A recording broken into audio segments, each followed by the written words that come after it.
মায়ানগরীতে পা রেখেই সর্বস্ব লুট হলো দীপার। দরকার সাহায্য। এন্ট্রি হবে নতুন কোনো মানুষের।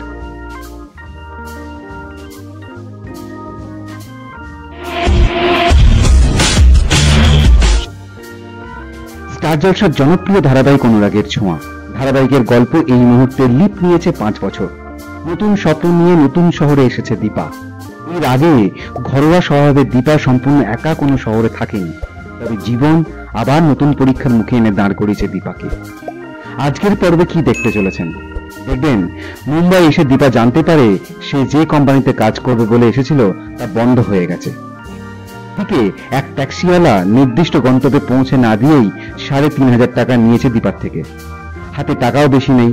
প্রায় ঘন্টাখানেকের রাস্তা পায়ে হেঁটে যাওয়ার পর দীপা অসুস্থ বোধ করতে থাকে। দীপা ক্লান্ত হয়ে এক জায়গায় বসে পড়ে। তখনই দেখা যায় পিছনে সূর্য। এখানে এসে নিজের মতো করে ডাক্তারি শুরু করেছে সে। হাসপাতালে কাজ সেরে সে মশালা কোল্ড ড্রিঙ্ক কিনতে গেছে সোনার জন্য, কিন্তু এত বছর পরেও সোনার বায়নাক্কা ঠিক হয়নি। কথাতে সে অন্যায় জেদ জারি রেখেছে। বড় হয়ে গেছে সোনা। সূর্যকে তাই যেন তেন প্রকারে বাড়ি ফেরার জন্য বলতে থাকে সে। সোনার সঙ্গে কথা বলতে বলতে সূর্য দেখে একজন মহিলা অসুস্থ হয়ে রাস্তার ধারে বসে আছে। তাকে সাহায্য করতে যাওয়ার আগেই নতুন বায়না শুরু করে সোনা। আরো একবার ভাগ্যের পরিহাসে সোনার জন্য দেখা হয়েও দেখা হয় না সূর্য ও দীপা। মায়ানগরীতে পা রেখেই দীপার জীবনে নেমে আসে অন্ধকার। প্রথমে এক ড্রাইভার ঠকিয়ে প্রায় ৩,৫০০ টাকা নিয়ে নেয়। তারপর ছিনতাই হয়ে যায় তার ব্যাগ।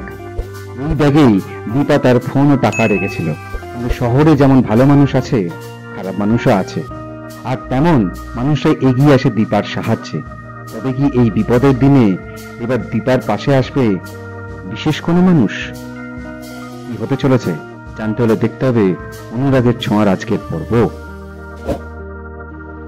বাংলা ধারাবাহিকের সমস্ত রকম আপডেট পেতে আমাদের এই চ্যানেলটি শেয়ার করুন, লাইক করুন এবং সাবস্ক্রাইব করুন।